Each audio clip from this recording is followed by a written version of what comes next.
Ismael, buenas tardes. Hola Julio, ¿cómo te va? Bien, Ismael. Déjame robar antes de empezar 15 segunditos o 18, que es lo que se lleva el mensaje de hoy de Donald Trump, porque antes de entrar en materia quiero pedirte tu opinión sobre este Claro, tema. Adelante, por favor. sí. Drugs coming in by sea are down 97%, and now we've started the land force, which is much easier. And you'll hear some complaints from some people in, like representatives from Mexico and other places. But if they're not going to do the job, we're going to do the job, and they understand. Ismael, ¿cómo ves estas palabras en el contexto de lo que ha ido sucediendo durante largas décadas en Sinaloa y ahora con las expresiones recientes relacionadas con el ahora gobernador con licencia Rocha Moya y 9 personajes más de la política y la administración pública de Sinaloa? Ismael. Bueno, pues ya tiene tiempo Donald Trump amenazando con tomar medidas de ese tipo, ¿no? Ahorita está atacando lanchas en el Pacífico, en el Caribe, ahora dice que va a tomar medidas por tierra.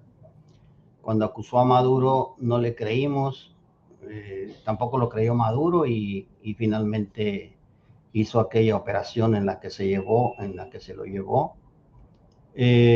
Cuando surgió el tema de Rubén Rocha hace ya una semana, la primera pregunta que mucha gente se hizo fue si Donald Trump sería capaz de venir por él en una operación similar a la de Maduro. Yo dudaría mucho que eso ocurriera. Yo no sé si Donald Trump sería capaz lo dudo, de instalar un buque de guerra en las costas de Sinaloa, en Altata, en Topolobampo, qué sé yo. Pero a lo mejor se refiere el presidente de los Estados Unidos a operaciones en la frontera con México, en Nogales, en Tijuana, en Baja California, no sé, en Chihuahua, en Tamaulipas, donde a lo mejor las operaciones serían menos, digamos, escandalosas, ¿no? Pero si no llegara a entenderse el gobierno norteamericano con México a partir de la acusación que dio a conocer en contra del gobernador y 9 personajes más de Sinaloa, si no llegara a avanzar una negociación en la que ambos países se pusieran de acuerdo, pues es muy posible que Estados Unidos sí pensara en acciones ya de otro tipo, ¿no? No hay que dudarlo. Hay que creer que Donald Trump va a hacer lo que amenaza, que dice que va a hacer. Hay que creerlo, hay que tomarlo muy en serio. Hasta dónde puede llegar, no lo sé. Yo creo que después del primer saque de los gringos y después del primer saque del gobierno mexicano a través de Relaciones Exteriores, de la Fiscalía y de la misma presidenta Claudia Sheinbaum, se vino ya, debe estar en marcha un periodo, una etapa de negociación entre ambos países, de intercambio de información. Y yo creo que no va a pasar mucho tiempo, yo creo que en pocos días vamos a saber qué es lo que va a ocurrir, ¿no? En ese ámbito, en esa parte del problema de la relación con los Estados Unidos. Al interior del país, pues tendríamos que pensar que tienen que pasar muchas cosas para que esto cambie, porque de ser ciertas las acusaciones de los Estados Unidos contra el gobierno de Sinaloa, podrían ser ciertas también muchas cosas que se están diciendo desde hace mucho tiempo en otras entidades, Tamaulipas, en Guerrero, en Baja California Sur, en Baja California, en Sonora, y entonces estaríamos hablando de un problema mucho mayor que requeriría un nivel de medidas por parte del gobierno mexicano y por parte del partido gobernante también mucho mayores. Nayarit, Colima, hay quienes dicen cártel del Pacífico, Ismael. Todo el Pacífico, efectivamente, todo el Pacífico. Acuérdate que cuando ocurrió la elección del 2021, nosotros hicimos la chamba acá en Sinaloa, pero también se registraron muchos elementos en el mismo sentido del apoyo de los grupos del narco a los candidatos de Morena en esos estados que tú mencionas y cuyas, no sé si llamarlas pruebas, pero por lo menos reseñas, crónicas, algunas evidencias, declaraciones, testimonios terminaron en la OEA. Acuérdate que los priistas y los panistas se fueron a quejar a la OEA e integraron un expediente y lo entregaron por allá. Entonces, estamos hablando de un problema que va mucho más allá de Sinaloa, digamos. Sí. Ahora, Ismael, yo recuerdo y lo consigné en mi columna Astillero en La Jornada y en otros medios, la reseña o los testimonios que ustedes consiguieron en la elección de Rocha Moya respecto al secuestro del equipo electoral del PRI durante todas las horas críticas, las fundamentales, y el sacar la información estratégica de la operación electoral que podría haber hecho el PRI en aquellas elecciones, y también los amagos a candidatos que no eran deseados y que eran advertidos de que no debían seguir adelante. Toda aquella información publicada ahí está y no fue refutada, y al menos hasta ahora persiste como un hecho real, Ismael. Sí, sí, claro. Todo eso lo registramos nosotros en nuestras pesquisas, ¿no? de reporteros en el 2021.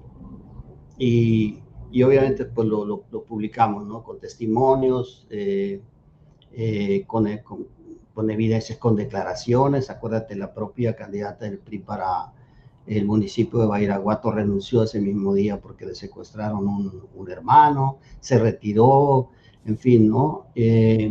Pero debo decirte, Julio, para tener la película completa, que el crimen organizado hizo exactamente lo mismo a favor del PRI en los municipios de Guasave, Sinaloa y Ahome. El tema aquí es que era la fuerza de Morena que ahí no pudieron hacer lo que lograron en Culiacán o a nivel estatal en Sinaloa. Aquí en Culiacán fueron los Chapitos y en el norte fue el Chapo Isidro. En los municipios que te estoy mencionando, el Chapo Isidro secuestró a 90, 100 operadores de Guasave y de Sinaloa, y de todas maneras, por lo menos Guasave lo ganó Morena, Sinaloa lo ganó el PRI porque tenía mucho control ahí. Pero ocurrió la misma operación que se hizo acá en Sinaloa en contra de los operadores del PRI. Se hizo por parte del crimen organizado, otro grupo del crimen en contra de los operadores de Morena, ¿no? Entonces, lo cual te dice que el problema es mucho más complejo, y además tenemos que registrar también estos hechos porque he visto, sobre todo a partir de todo esto, he visto que se habla de una parte del tema, pero no se habla de la otra, ¿no? Y eso hay que consignarlo también. Que también hubo ese tipo de hechos con otros signos o implicaciones partidistas. Ismael, ¿qué significó la administración de Rocha Moya? ¿En qué momento inicia el quiebre? ¿El 25 de julio? ¿Es ahí el momento cuando sucede el secuestro del Mayo Zambada, la traición que se le adjudica a los Chapitos y el asesinato de Héctor Melesio Cuen Ojeda? ¿Ese es el punto de arranque? Sí, yo creo que sí. Yo creo que a Rubén Rocha le pasó lo mismo que Peña Nieto con el tema de Ayotzinapa. Surgió la Ayotzinapa y el gobierno de Peña Nieto ya no volvió a ser el mismo, ¿no? En el caso de Rubén Rocha, surgió lo del 25 de julio, el secuestro del Mayo y el asesinato de Melesio Cuen, y la figura y el gobierno de Rubén Rocha se desplomó totalmente. Acuérdate que Rubén Rocha fue parte de 17, la elección esa fue parte de 17 elecciones en 17 entidades, y él logró la mayor cantidad de votos por entidad. Es decir, fue el candidato de Morena más votado, el 56% contra el 32% creo de Mario Zamora. Y durante los primeros años de Rubén Rocha se mantuvo muy arriba en las encuestas, y en los comparativos, en los rankings a nivel de las entidades del país. Siempre estuvo en el primero o en el segundo lugar. Y a partir de esos hechos, eso se desplomó y Rocha Moya no se recuperó. Tuvo momentos muy difíciles. Acuérdate en aquellas manifestaciones cuando mataron a unos muchachitos, un muchachito, unos niños. En un tiroteo hubo manifestaciones airadas de la gente, miles de gente marchando, exigiendo la renuncia de Rocha. Destrozaron las puertas del palacio. Ese fue el momento, digamos, más crítico de Rubén, y fue un momento en que el gobierno federal se planteó la salida de Rubén Rocha. Él obviamente defendió su posición, legítimamente la defendió, y finalmente el gobierno federal decidió arropar a Rubén, decidió apoyarlo, hizo todo lo posible por traerse los programas federales a Sinaloa, trabajó con los medios nacionales para bajar un poco la crítica que estaba todo lo que daba en aquellos momentos en contra del gobernador. Y Rocha se fue recuperando, al grado de que, bueno, ya a finales de estos tiempos, él estaba muy metido ya con sus pretensos, con sus alfiles, para ver si lograba una sucesión que le favoreciera a él y a su equipo, ¿no? Eso ya no ocurrió. Lo que pasó a partir de esta acusación de los gringos derrumbó todo el equipo de Rocha. Ahorita están gobernando a través de Geraldine Bonilla, una muchachita muy joven, con muy poca experiencia política, pero al final de cuentas que representa los intereses del gobernador con licencia y de su equipo en el gobierno estatal, ¿no? Sí. Ismael, ayer leí parte de un texto publicado en Río 12 por Andrés Villarreal. No pudimos, por desgracia, poder platicar directamente con él, pero al final de ese texto dice: pareciera que gobernar Sinaloa sin el tufo del narco se ha vuelto una situación imposible. Todos los gobiernos tienen que negociar y sobrellevar una relación de gobernabilidad con el narco en Sinaloa, Ismael. No, qué bueno que dice pareciera, Andrés, porque yo tengo mucho diciendo que el narco no es una fatalidad. Es decir, antes no teníamos el narco, ahora lo tenemos y de una manera que te impacta prácticamente todas las áreas de la vida política, social, económica, gubernamental, cívica, etcétera. Lo que tú quieras, está en todas partes, hasta la iglesia está. Pero no es una fatalidad y entonces se tiene que combatir, no se tiene que negociar con ellos. Tú puedes negociar en algunas coyunturas tal vez, pero no puedes asumir la negociación con el narco como una regla de gobierno. En este aspecto yo creo que Rocha quiso trasladar lo que él vio cuando era niño en su natal Badiraguato a las condiciones de ahora. Él tiene un libro que se llama El Disimulo, es una novela. Sí. Y le puso el disimulo justamente porque el disimulo le decían a las mochadas de los caciques y gomeros de aquellos tiempos en Badiraguato, a los destacamentos del ejército que mandaban a destruir los platillos de marihuana y amapola, y con eso llegaban arreglos y todo el mundo feliz, ¿no? Los soldados hasta comían en las casas de los caciques, etcétera. Entonces, de ahí tomó el nombre de su novela Rubén Rocha y quiso trasladar, me parece a mí, este aspecto, de hecho, a esta práctica, a la vida actual, y no se puede. O sea, en aquel momento estaríamos hablando de caciques, de gomeros, en fin, ahora estamos hablando de organizaciones criminales planetarias, mundiales. Entonces no era posible. Ahora, si Rocha tuvo alguna negociación, como se dice, específicamente con los chapitos, con los narcos, yo digo, Julio, que no lo hizo solo. Es decir, si eso es cierto, tuvo que haberlo hecho con la anuencia del entonces presidente Andrés Manuel López Obrador. No pudo haberlo hecho solo. Es decir, ¿Por qué? si es aventar el rollo de platicar con ellos, de que lo apoyaran, que él les iba a abrir la cancha para que siguieran haciendo sus negocios. Yo pienso que Andrés Manuel estaba enterado de eso. Y yo pienso que Andrés Manuel le debe haber dicho, pues, adelante, no sé, no me imagino cómo fue eso, pero no creo que Rocha se haya aventado este boleto solo. Yo pienso que, que en esto, si es cierto, si fue así, tuvo que tener conocimiento el propio presidente de la República. Ismael, y en estos momentos, ¿cómo consideras la acción de la presidenta Sheinbaum y su secretario de Seguridad Pública, García Harfuch, en el tratar de controlar o de corregir la situación en Sinaloa? ¿Ves que sean cambios verdaderos con voluntad de corregir, que los arrolla la realidad o que eventualmente también están dejando hacer y dejar pasar?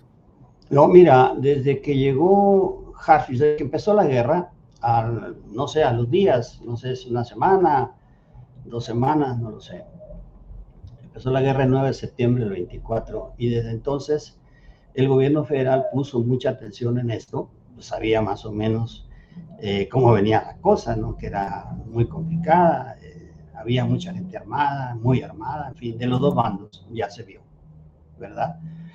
Y entonces cuando Andrés Manuel manda al gabinete y luego, no miento, lo mandó Claudia a Harfuch. Yo recuerdo que hasta le pusimos que había llegado Batman aquí, por aquello que se decía de él allá en la Ciudad de México. Claudia manda a Harfuch y manda al sector de la defensa y se incorpora a Marina, etcétera. La Guardia Nacional, por supuesto. Y mira, yo te diría que han hecho un buen trabajo, que nunca se había detenido a tanta gente, nunca en el encontronazo de los dos grupos del crimen y aparte en los enfrentamientos entre el crimen y las fuerzas federales y apoyadas también por las estatales, nunca había habido tantas bajas. Ha habido un montón de bajas. Es decir, los homicidios ya se acercan a los 3,000, los desaparecidos seguramente rebasan los 3,000. Hay muchos homicidios que no se cuentan. Acaba de morir una muchachita en un casino que quemaron hace 2 días. Murió por quemaduras e intoxicada. Llegaron a tirar una bomba molotov y murió una muchacha. Entonces la fiscal del estado, Sánchez Cóndor, dice que no se registra como homicidio porque se está investigando por qué se quemó el casino. Entonces, y de esa manera hay un montón de homicidios que no se han contabilizado.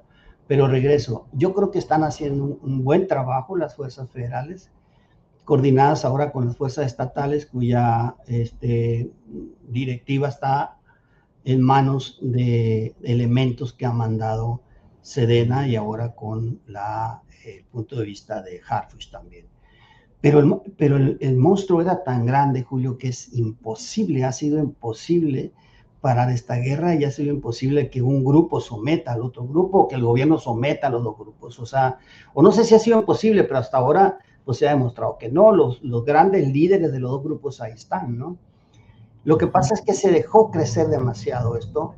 Acuérdate, Peña Nieto no le hizo mucho caso, Calderón fracasó, Peña Nieto no le hizo mucho caso al tema, nunca hablaba del tema. Y Andrés Manuel manejó una política absurda, por no llamarle de otro modo, totalmente absurda, de abrazos, no balazos. Y entonces, esos 6 años de Andrés Manuel, Julio, sirvieron para que los grupos criminales crecieran, se apropiaran de más territorio del que ya tenían, se enriquecieran más, fortalecieran sus finanzas, cooptaran gente, reclutaran gente, entrenaran gente, y al grado de que llega Claudia Sheinbaum, desarrolla una estrategia distinta a la de AMLO, negando la estrategia de AMLO, hay que decirlo, negando la estrategia de AMLO, pero hasta ahora la vuelta de que, ¿cuánto lleva Claudia? 1 año y medio, pues ahí están todavía los grupos con todo y que han detenido, abatido, extraditado a decenas. ahí están vigentes y eso lo vemos en Sinaloa. Culiacán sigue todavía la ciudad atrapada en medio de balaceras, de atentados. Ayer quemaron un casino, hoy en la mañana quemaron una casa y en fin, esto sigue. Amanecemos con 7, 8, 9 homicidios, 4 o 5 levantados, 8, 10, 15 autos, vehículos robados, en fin. Esto no para. Claro. Ismael, gracias por esta posibilidad de platicar. Cierro preguntándote, en la vida cotidiana y la realidad práctica que observas en Sinaloa, en Culiacán, ¿crees que un manotazo de Donald Trump, si cumple su amenaza de entrar por vía terrestre a atacar a los cárteles, crees que en Sinaloa, en Culiacán, haya beneplácito u oposición? No, yo creo que no, ahí estamos hablando de un asunto más profundo, Julio. Va a haber beneplácito en 2, 3 gentes que hasta ahora o de un pequeño grupo, que yo le llamo la inmensa minoría.